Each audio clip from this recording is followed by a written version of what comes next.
그리스도 안에서 참말을 하고 거짓말을 아니하노라. 나에게 큰 근심이 있는 것과 마음에 그치지 않는 고통이 있는 것을 내 양심이 성령 안에서 나와 더불어 증언하노니 나의 형제 곧 골육의 친척을 위하여 내 자신이 저주를 받아 그리스도에게서 끊어질지라도 원하는 바로라. 그들은 이스라엘 사람이라. 그들에게는 양자됨과 영광과 언약들과 율법을 세우신 것과 예배와 약속들이 있고 조상들도 그들의 것이요 육신으로 하면 그리스도가 그들에게서 나셨으니 그는 만물 위에 계셔서 세세에 찬양 받으실 하나님이시니라. 아멘. 네, 이상 드리겠습니다. 함께 기도하면 감사합니다. 너무 많이 받으시죠. 감사합니다. 네, 우리가 로마서 말씀 9장부터 이제 또 새로운 부분이 시작되는 것을 우리가 보게 됩니다. 바울이 로마서를 통해 말해주는 복음은 상당히 논리적이다라는 말씀을 드렸습니다. 그래서 복음의 ABC다라고 불려줄 정도인데요. 먼저 구원의 필요성을 이야기했었죠. 하나님의 진노 아래에 있는 우리의 형편을 다루었습니다. 그러면서 복음이 왜 우리에게 필요한지를 이야기하는 것과 함께 하나님의 구원의 방법이신 그 하나님의 의이신 예수님의 그 사역을 통한 구원의 이야기를 쭉 진행하고 또 구원받은 신자들이 믿음으로 구원받은 그 현실은 어떠한지까지 이야기를 해줬습니다. 그래서 8장까지 이야기를 할 때 그 마지막 부분의 그 모습은 그 무엇도 끊을 수 없다라는 어떤 기쁨과 즐거움 또 확신의 느낌이 상당히 많이 묻어 있었습니다. 근데 이제 오늘 9장부터 쭉 보면서 보게 되면 이제 그 기쁨과 대비되어지는 근심, 슬픔이 언급되어 있는데요. 1절, 2절 같이 한번 묶여 있는데 같이 한번 읽어보겠습니다. 시작. 내가 그리스도 안에서 참말을 하고 거짓말을 아니하노라. 나에게 큰 근심이 있는 것과 마음에 그치지 않는 고통이 있는 것을 내 양심이 성령 안에서 나와 더불어 증언하노니. 아멘. 큰 근심이라고 말합니다. 또 마음에 정말 끊임없는 고통이 있다고 말합니다. 근심이란 말은 슬픔의 다른 말이고요. 고통이란 말은 정서적인 짓눌림을 말하는 것입니다. 그 내용이 무엇입니까? 그 뒤에 보게 되면 3절에 나의 형제 곧 골육 친척을 위하여 갖는 마음임을 보게 됩니다. 우리가 이제 9장부터 11장까지 해서 한 묶음이 또 시작되는데 그 내용은 다른 것이 아니라 이스라엘이 어떻게 해서 하나님의 이제 구원을 받게 되느냐의 부분입니다. 이제껏 구원에 대한 이야기를 쭉 진행하면서 이야기했던 것 중에 하나는 모든 민족을, 모든 자를, 모든 믿는 자를 하나님은 구원하신다라는 거였습니다. 근데 그러고 보니까 현실을 딱 열어보게 되면 이스라엘은 그럼 어떻게 되느냐의 문제가 있었던 것이죠. 왜 그렇습니까? 정작 이스라엘은 계속해서 구원자로 오신 예수님을 거부하고 있었기 때문입니다. 이 현실에 대해서 바울은 가슴이 아팠고 슬펐던 것이죠. 이 부분을 우리는 어떻게 이해해야 되는지 하나님의 관점에서 구원을 베푸시는 그 하나님의 주권의 관점에서 11장까지 풀어가는 것입니다. 그래서 9장부터 11장은 구원에 관한 어떤 큰 그림, 구원의 역사에 대한 하나님의 어떤 계획 이런 부분들이 다루어지면서 유대인과 이방인들의 관계 속에서 그 역사를 이야기하고 계십니다. 지금은 현실적으로 유대인들이 거부하는 것 같지만 그래서 하나님의 구원에 뭔가 실패한 것 같지만 하나님의 계획과 방향은 그렇지 않다라는 부분들을 다루고 있는 것이죠. 그러면서 이제 1절부터 우리가 5절까지 읽었는데 이 부분 안에서는 바울이 얼마나 이 부분에 대해서 자신의 민족의 구원에 대해서 얼마나 가슴 아파하고 가슴 앓이하고 있는지를 보게 됩니다. 앞서 본 것처럼 그 근심은 상당히 크고 그 마음의 짓눌림은 그치지 않는다라고 할 정도입니다. 그러면 여러분 바울이 이런 이스라엘의 구원에 대해서 이렇게 깊은 슬픔을 갖고 있는 이유는 뭘까요? 무엇보다도 같은 민족이기 때문에 그럴 수 있을 것입니다. 그런데 오늘 본문을 보게 되면 세 가지 정도 그 근심과 그 애달픈 마음의 근원을 보게 되는데요. 우리가 2절 끝절을 보게 되면 이렇게 되어 있습니다. 내 안에 그런 근심과 또 고통을 성령께서 나와 더불어 증언하신다. 굳이 그 고백을 하면서 성령을 언급하고 있고 또 성령께서 그 마음을 주장하신 마음임을 이야기하는 이유가 뭘까요? 바울 그 스스로 품을 만한 마음은 아니라는 것입니다. 여러분 그 무엇보다도 지금 가슴 앓이하며 바라보는 이스라엘 그들은 바울을 가장 괴롭혔던 사람들입니다. 구원의 사역에 있어서 복음 사역에 있어서 수많은 전도의 현장에서 바울을 가장 힘들게 했던 사람들 중에 한 사람이 누구냐? 유대인이었습니다. 여러분 보통 우리를 가장 힘들게 한 사람은 원망의 대상이 되거나 어떻게 보면은 심지어는 저주의 대상이 되기도 하지 않습니까? 그런데 정작 바울에게 이스라엘 그 유대인은 오히려 또 다른 관점에서 보면 가장 큰 가슴 아리하는, 어떻게 보면 가장 정 자신의 마음속에 큰 슬픔이 되고 있음을 보게 됩니다. 그 마음이 뭐가 만드신 겁니까? 성령께서 만드신 거예요. 우리가 섭리 가운데 먼저 예수 믿어서 가족들 가운데 유일하게 교회를 다니는 경우들을 종종 보게 됩니다. 그럼 가장 가까운 이웃, 가장 가까운 가족이, 가장 가까운 권력 친척인 부모와 자녀가 또는 형제가 우리의 그 믿음을 가장 힘들게 할 때가 많죠. 이해 못 해주고 또 무언가 더 원망의 시선으로 우리를 바라볼 때가 있습니다. 호련단신으로 신앙생활하는 것이 오히려 더 낫겠다라고 생각하는 정도로 마음의 짓누림이 있을 수 있는 것이죠. 그런데 오히려 그렇게 힘들게 했던 민족을, 같은 민족인 유대인을 바울이 오히려 슬픔과 마음의 짓눌리는 고통으로 바라봤던 마음에는 분명 성령께서 만드시는 마음이 있었던 것입니다. 사랑하는 주안의 가족 여러분, 우리 안에 주님이 성령 안에서 품게 하시는 그 선한 마음들이 더욱더 많아지시기를 주의 이름으로 축복합니다. 육체의 가시같이 우리를 짓누리는 삶의 모든 것들이 인간의 본성상 대항하게 되면 분노가 될 수 있고 정말로 악한 마음으로 대할 수 있습니다. 그런데 그 짓눌림 속에서 성령은 오히려 짓밟는 사람을 향한 긍휼을 만들고 애달픈 마음을 만들고 오히려 하나님 무지한 저들을 불쌍히 여겨달라는 애타는 마음을 만드는 거예요. 참 희한하죠. 찌른 건 저 사람인데, 그래서 찔린 건 난데 찌른 사람이 더 가슴 아파 보이는 이 현실을 우리는 경험하게 된다는 거죠. 바울이 증언하는 것처럼 성령께서 바울의 마음을 어루만져시기 때문에 가능한 것일 것입니다. 왜 민족을 향한 분노와 포기하고 싶은 마음이 없었겠습니까? 그럴 수밖에 없던 더한 이유는 뭡니까? 그들이 가지고 있는 조건과 환경을 보게 되면 그리스도를 부정하는 것 자체가 좀 안타까운 거였죠. 여러분 4절부터 5절을 보게 되면 바울은 그들이 가지고 있는 어떤 특권 같은 이야기들을 꺼내고 있습니다.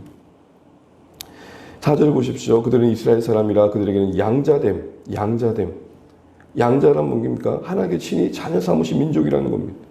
영광, 불기둥과 구름기둥으로 하나님을 친히 경험했던 민족이 어디 있었습니까?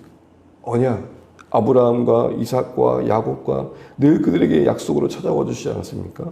또한 율법으로 하나님이 누구신지 그 뜻이 무엇인지를 보여주셨습니다. 제사로서 하나님께 예배할 수 있는 길을 열어주셨습니다. 그들에게 또한 수많은 약속들을 주셨죠. 무엇보다도 지금 당시의 유대인들에게 수많은 믿음의 선배들이 있었습니다. 무엇보다도 육신으로 하면 예수님이 그들 민족 가운데서 나셨습니다. 이런 모든 조건을 보면은 믿음을 더 가져도 될 만한데 오히려 더 열심을 내야 될 텐데 그렇지 않는 현실들이 바울에게서는 속상함이었을 것 같습니다. 그런데 성령께서 그 마음을 어루만지셔서 민족을 향한 애달픈 마음을 부어주신 거죠. 두 번째 보게 되면은 오늘 우리가 4절 말씀을 보게 되면 이렇습니다. 4절 앞에 보시면 그들은 이스라엘 사람이라.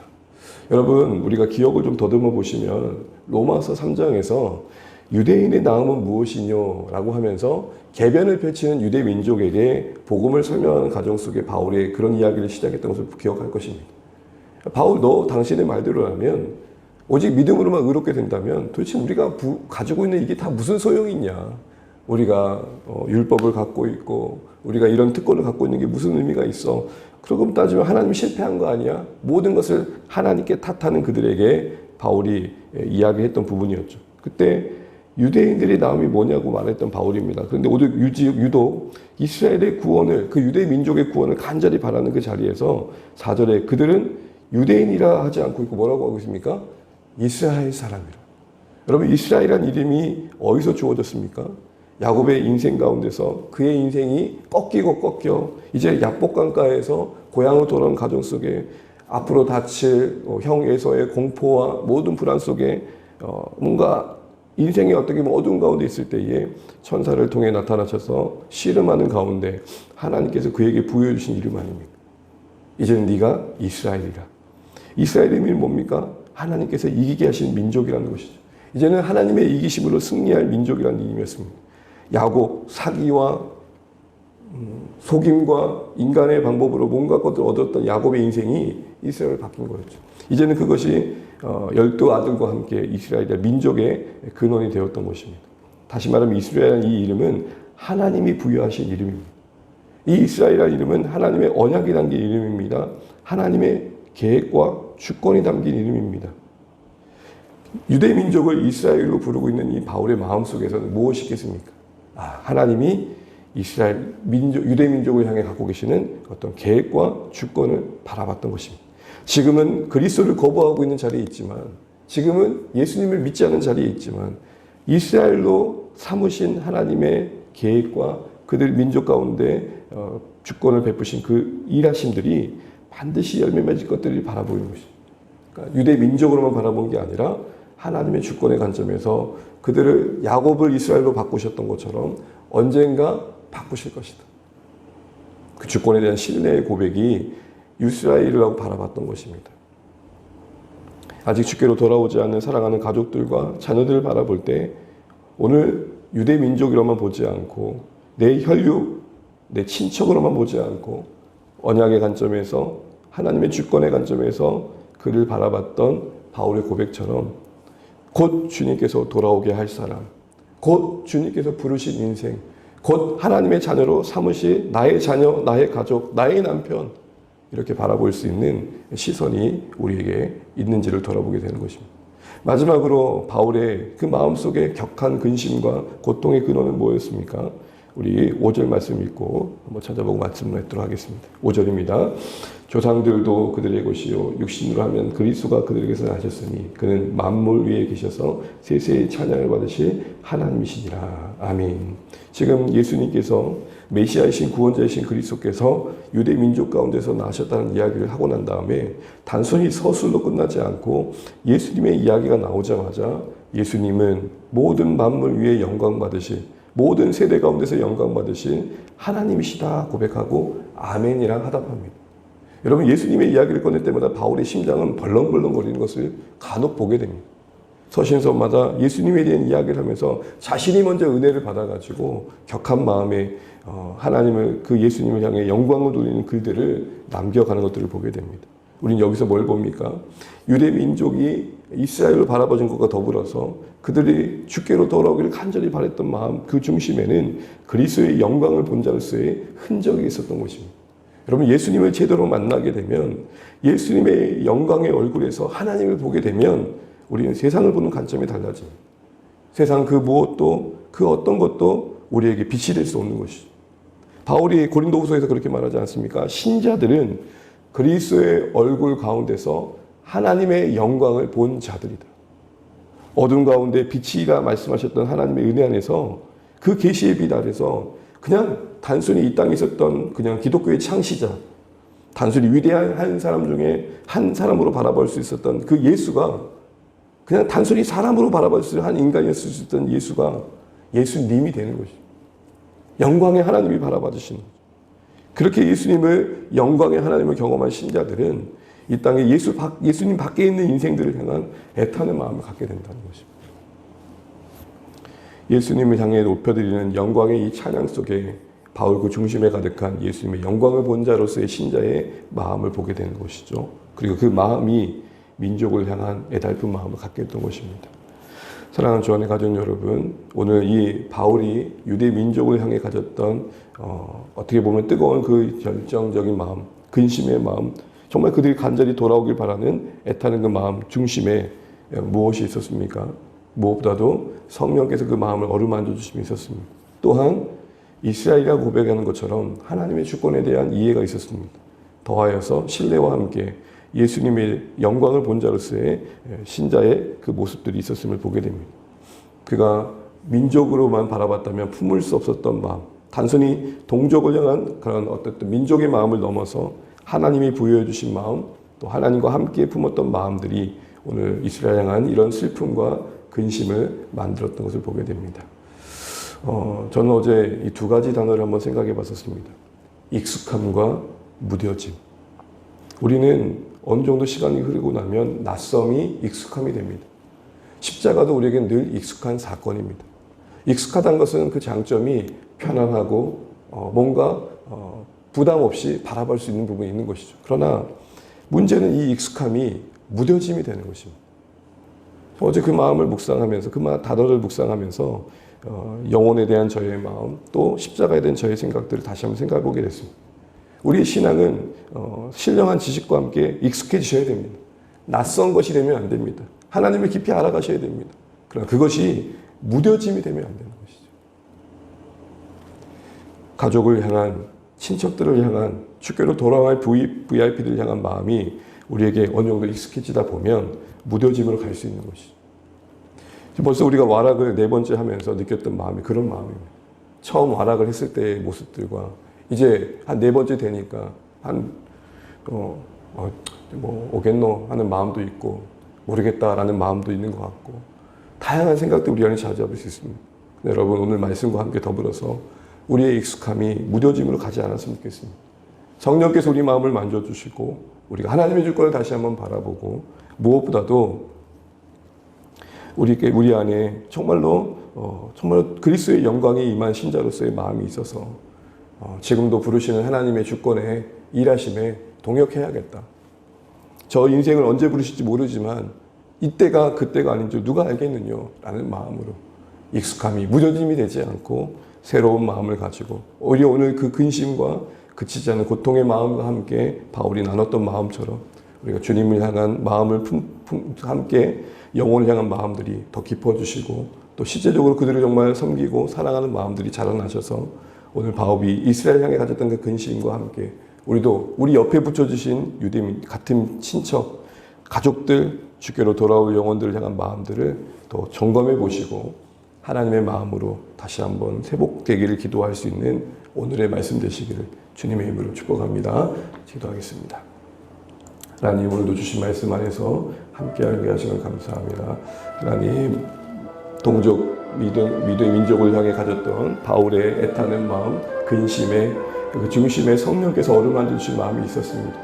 그 누구보다도 그를 괴롭게 했던 민족이었지만 오히려 더 애타는 마음과 근심으로 그를 바라보고 있습니다.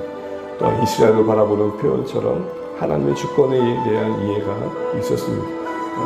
야곱을 이스라엘을 바꾸신 하나님의 일하심을 기대하고 있습니다. 또한 예수 그리스도를 만난 자로서의 영광의 그 심령이 바로 민족을 향한 마음들을 다르게 했음을 보게 됩니다. 하나님 우리에게도 정말로 이런 새로운 마음들이 부어주면 좋겠습니다. 영혼에 대한 또 주께로 돌아올 자들에 대한 마음들이 우리에게도 깊어지게 하셔서 익숙해지게 하시되 혹 그 익숙함이 무너짐으로 가지 않도록 주님 마음을 붙들어 달라고 기도하시면 좋겠고 주님 우리 안에 영혼에 대한 새로운 마음들 구원에 대한 구령의 열정들이 우리 안에 새롭게 일어날 수 있도록 우리 주 안에 모든 공동체의 우리 성도들의 마음들을 주장해 달라고 기도하시겠습니다. 우리 안에 바울의 고백처럼 큰 근심과 끊이지 않은 고통이 정말로 주께로 돌아올 영혼에 대해 애타는 마음들이 계속해서 이어져 갈 수 있도록 또 열매 맺어 갈 수 있도록 기도해 주시기를 바랍니다. 계속해서 사랑하는 성도님들 일상과 또 아픔 위에 주의 손길이 임할 수 있도록 또 여러분 신앙 훈련을 위해서 또 오늘 우리 은우, 릴스와 채랑이 또 이렇게 바이블 PT 있습니다. 함께하는 시간 은혜가 되도록 우리 아이들에게 예배에 대한 소중함이 깨달아지도록 기도해 주시기 바랍니다. 계속해서 또 이 여름철 방학 때 우리 자녀들이 또 규모 있게 잘 보낼 수 있도록 기도해 주십시오. 이 땅의 교회를 위해서 이 나라의 민족을 위해서 선교지를 위해서 각자 기도 제목 가지시고 같이 함께 기도하시겠습니다. 하나님 은혜를 감사합니다. 오늘 우리가 함께 주의 은혜 안에서 주의 영광을 함께 바라봅니다. 아버지 하나님 오늘 바울이 동족 유대인을 향해서 가졌던 그 마음 속에 하나님 아버지 불붙는 마음이 있었고 애정, 열정이 있었고 뜨거운 마음이 있었음을 보게 됩니다. 하나님 아버지 정말로 그들을 향한 그 마음 속에 하나님 은혜가 있었음을 보게 됩니다. 성령께서 그 마음을 어루만져 주셨고 그리스도의 영광을 본 자로서의 심령이 있었고 하나님 아버지 유대민족을 이스라엘로 바라보면서 하나님의 주권 가운데 저들을 바꾸실 것에 대한 기대감이 있었음을 보게 됩니다. 하나님 우리 안에도 이런 하나님과 함께 품은 마음을 가지고 주께로 돌아올 영혼들 향해 애타는 마음들이 있기를 원합니다. 나의 남편과 나의 자녀와 나의 아내 하나님 아버지 나의 가족과 친척들이 예수 그리스도 안에서 돌아올 날들을 소망하며 지치지 않는 마음을 가지고 하나님 아버지 기도하며 섬겨갈 수 있도록 역사해 주시기 원합니다. 하나님 우리의 익숙함이 무뎌짐이 되지 않도록 도와주십시오. 십자가에 대한 익숙함이 십자가에 대한 메마름으로 가지 않게 도와주시고 하나님 아버지 영혼에 대한 섬김이 하나님 아버지 무뎌짐으로 가지 않게 도와주십시오. 우리 안에 새로운 마음을 부어주시고 하나님 아버지, 오늘 바울이 가지는 근심과 고통스러운 마음이 우리 가운데 전수될 수 있도록 도와주시고 주 안에 사랑하는 가족들 가운데 구령의 열정이 회복될 수 있도록 하나님 역사해 주시기를 간절히 바라고 합니다. 하나님 우리 안에 영혼에 대한 애틋함이 회복되게 도와주시고 포기하지 않는 마음과 지치지 않는 슬픔을 허락하여 주시옵소서. 오 하나님 은혜를 베풀어 주시옵소서. 오 하나님 우리 안에 선한 마음을 부어 주시옵소서. 하나님 우리가 주님을 더 의지하게 도와주시고 하나님 우리가 주님의 마음을 가지고 섬길 수 있도록 도와주시고 하나님 이런 신앙 훈련 가운데 은혜를 베풀어 주십시오. 사랑하는 자녀 세대들이 말씀을 배우고 자라가게 도와주시고 저들의 쌓인 은혜가 눈동듯이 녹아 사라지는 것처럼 보일지라도 저들의 성품을 만들고 저들의 신앙을 만드는 귀한 재료들로 쓰여질 수 있도록 하나님 역사해 주옵소서. 오늘 우리 사랑의 어느 또 수아가 함께합니다. 말씀 배우는 시간이 정말로 귀하게 여겨지게 도와주시고 성령님 도와주셔서 저들이 잘 깨닫고 예배자로서 세워나갈 수 있는 귀한 걸음 되게 하여 주옵소서. 슬픔 가운데 성도들 위로하시고 불면증과 우울과 아픔 가운데 있는 성도들을 기억하여 주옵소서. 하나님의 사랑하는 성도의 일상 위에 은혜가 임하게 하여 주옵소서.